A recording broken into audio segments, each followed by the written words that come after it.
assunto é com Murilo Rocha. Murilo pensou assim também, o que? Fevereiro, esse trânsito já complicado. Ó, vou começar minha manhãzinha mais tranquilinha aqui em casa, porque não está fácil, viu, meu amigo Murilo Rocha, esse trânsito hoje. Bom dia. Pois é, Lucas, Luciano, ouvinte da Band News, bom dia. Imagino, daqui a pouco eu vou encarar ele, tomar coragem para encarar esse trânsito, volta às aulas, né? A gente já pode imaginar, né? Engraçado, tava todo mundo pedindo fim de janeiro, eu não tava não, viu? Tava curtindo bem o mês de janeiro, o pessoal tava falando que tava demorando demais janeiro, que, né, demorou um ano janeiro, mas eu já estava prevendo aí essa volta às aulas, e ontem já deu uma amostra o trânsito, né? Ontem o trânsito já estava ruim, já é uma prévia do que seria hoje aí, com, né, o período escolar retornando, né? E esse horário que a gente sai para trabalhar aí, entre 6 e 8:30 da manhã, é aquele famoso horário que tá tudo agarrado, né? Então, vamos voltar aí à normalidade do estresse, né? Infelizmente, essa é a nossa rotina de quem mora em grandes cidades com trânsito muito ruim, como é o caso de Belo Horizonte. Agora, Lucas, Luciano, ouvinte, hoje é uma quarta-feira aí especial para a política brasileira, né? A gente pode chamar de uma super quarta-feira, né? Com eleições aí para a presidência da Assembleia Legislativa, no caso aqui de Minas Gerais, e outras assembleias estaduais também, que os deputados tomam posse hoje, deputados estaduais, e também aí o olho do Brasil inteiro para o Congresso Nacional, né? Eleição na Câmara dos Deputados e eleição no Senado. A eleição na Câmara dos Deputados parece que a fatura já líquida e certa.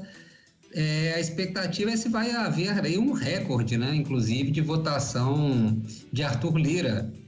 Dos 513 deputados, aí estima-se que ele pode ter quase 500 votos, né? O que seria uma votação avassaladora.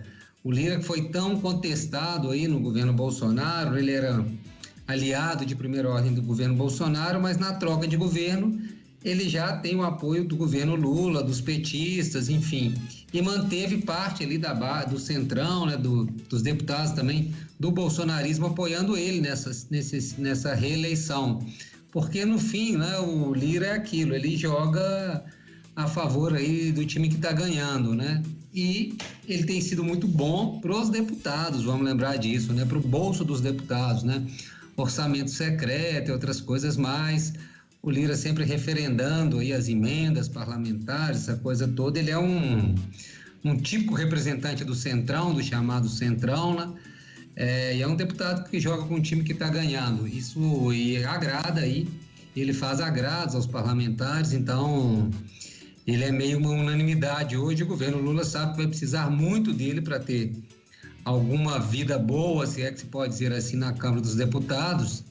Então também apoia ele, o que deve ter uma votação recorde esperada aí, Arthur Lira, nessa sua reeleição, né? A gente às vezes estranha, né? Pô, Arthur Lira foi tão contestado, tantos problemas aí no seu primeiro mandato como presidente da Câmara, mas sim, deve ser reeleito com uma votação expressiva hoje em Brasília.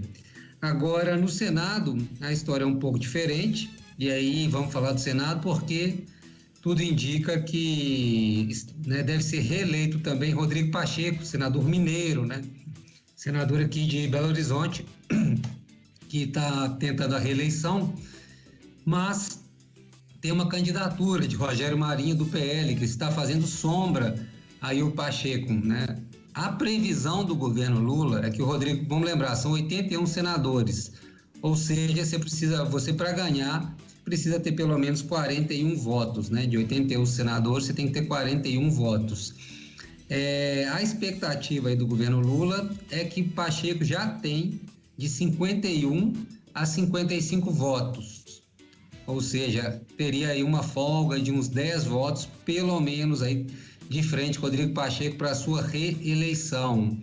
Agora, não há dúvida que essa candidatura de Rogério Marinho, até meio construída na última hora, deu uma assustada, uma preocupada, principalmente porque a turma realmente é boa de campanha, boa de marketing, né? Entre os senadores mineiros, por exemplo, o Pacheco não deve ter voto nem do Cleitinho, nem mesmo do Carlos Viana. Carlos Viana está fazendo campanha, os dois estão fazendo campanha aí para Rogério Marinho, né? O Carlos Viana, inclusive, no melhor estilo Carlos Viana, falando que o Rogério Marinho já tem votos para também ser eleito, que já tem votos suficientes para ganhar a eleição no Senado. Claro, é uma estratégia, né, para tentar atrair votos de parlamentares indecisos, parlamentares independentes, mas pelas contas aí, até da imprensa que acompanha mais de perto o dia a dia do Senado, tudo indica que o Rodrigo Pacheco vai ser reeleito, né, com aí algo em torno de, como eu disse, de 51 a 55 votos na conta do governo. Talvez esteja um pouco a mais, um pouco a menos, mas ainda assim seria eleito, né? Mas já como oposição formada aí, inclusive, né, com essa candidatura do Rogério Marinho, mostrando aí que ele também vai ser uma vida diferente da Câmara, né? Ele não é, Rodrigo Pacheco não goza dessa unanimidade. E a gente, né, analisando a trajetória do Rodrigo Pacheco, é curioso, né? Porque ele chega com uma postura bem independente, assim, às vezes conciliador demais, em cima do muro demais, e esse tom dele não foi, vamos dizer, não agradou muito nenhuma das partes, né? Estou falando aí dessas partes radicalizadas no Brasil nos últimos anos, né? O pessoal mais à esquerda e a turma da extrema direita aí. Nenhum dos dois, durante os últimos anos, não apoiou muito nenhum dos dois lados apoiou muito Rodrigo Pacheco. Por quê? Justamente porque o Rodrigo Pacheco é uma postura bem em cima do muro, né? Às vezes demais, como eu disse. E o bolsonarismo esperava aí uma adesão do Pacheco nos primeiros anos do governo Bolsonaro aí, às pautas, e o Rodrigo Pacheco foi em cima do muro só agora nessa radicalização, principalmente depois da eleição, que ele se posicionou mais fortemente contra aí atos praticados por apoiadores do ex-presidente Jair Bolsonaro. Nesse movimento que ele fez, ele acabou, de certa forma, angariando aí os apoios do governo, né? O governo Lula também vendo ele hoje como a única opção, né, de escolha aí no Senado. Lembrando que o partido, né, do Pacheco, o PSD, é um aliado importante para o governo Lula, tanto na Câmara como no Senado, tem muitos senadores. Então, o governo fez essa opção por apoiar o Pacheco. Não sei se seria uma escolha natural, num cenário diferente desse que a gente vive, mas nesse cenário onde há uma opção bolsonarista, né, Rogério Marinho, a outra opção é o Pacheco, o governo Lula não tem dúvida nenhuma e ajudou, inclusive, a construir essa candidatura de reeleição de Rodrigo Pacheco, que vai ser um pouco mais difícil, mas ainda assim, se fosse para fazer uma aposta, né, a aposta aí que o Pacheco deve faturar essa reeleição, que é uma das críticas que se faz é o grupo que ele representa, que é o grupo do Alcolumbre, né? Aquela turma aí que já dirigiu o Senado, e as críticas é que é uma presidência muito pouco independente também, está sempre ligada à questão de governo. Essa é a crítica que se faz, né? A gente aqui como jornalista, que a gente percebe é que o Pacheco é essa postura meio de temperança, mas às vezes também não, né, como se espera dele, às vezes uma medida, uma posição mais assertiva, é muito, muito raro ele não entra em bola dividida, né? O que pode ser bom para o governo Lula nesse momento,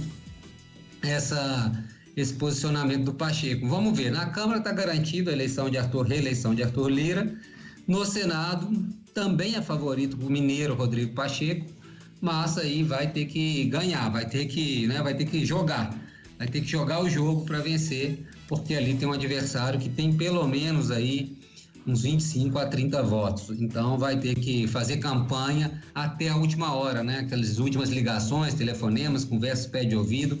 Vai ter que articular promessas, né, de recursos, de emendas, vai ter que articular até o momento final. E fechando o comentário, aqui na Assembleia, essa também aí já favas, né, favas contadas, a eleição de Tadeu Leite, candidato único, tem a candidatura única colocada, e a gente já falou, o Orion já falou bastante até sobre o perfil do Tadeu Leite, que não vai ser o mesmo perfil do Agostinho Patrus, né, vai ser menos combativo, mas também é uma candidatura independente. O governo Zema não vai ter vida fácil também, como se esperava, nesse segundo mandato na Assembleia, né? Não é uma oposição ferrenha de forma nenhuma à presidência do Tadeu Leite, mas é uma candidatura é um mandato, caso seja confirmado, que promete certa independência. E até na formação das comissões, o governo está enfrentando dificuldade também para compor. Então, não é o melhor dos cenários que esperava o governo Zema, mas também, a princípio, não é um cenário ruim, né? É um deputado de perfil também mais tranquilo, acho que vai ter uma vida melhor que teve em relação à gestão de Agostinho Patrus, né? O governo vai conseguir ali talvez negociar melhor suas pautas, mas também não era a vida que ele queria, não era o candidato que ele esperava, né? Ele tentou emplacar algumas candidaturas e foi derrotado.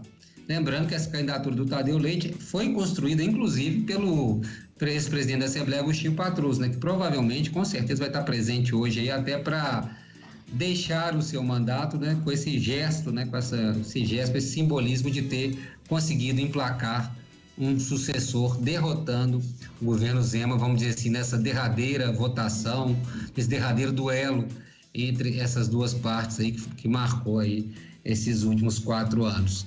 Bem, Lucas, é isso, vamos acompanhar esse desenrolar aí dessas votações, né, dessa posse desses novos parlamentares em Minas e também dos mineiros em Brasília, trazendo informações e principalmente acompanhar o resultado, né, dessas eleições. Eu achei que era agora de manhã, mas é à tarde, né? Você me falou que a eleição na Assembleia aí deve ocorrer na parte da tarde e também no Congresso da mesma forma, deve se desenrolar aí.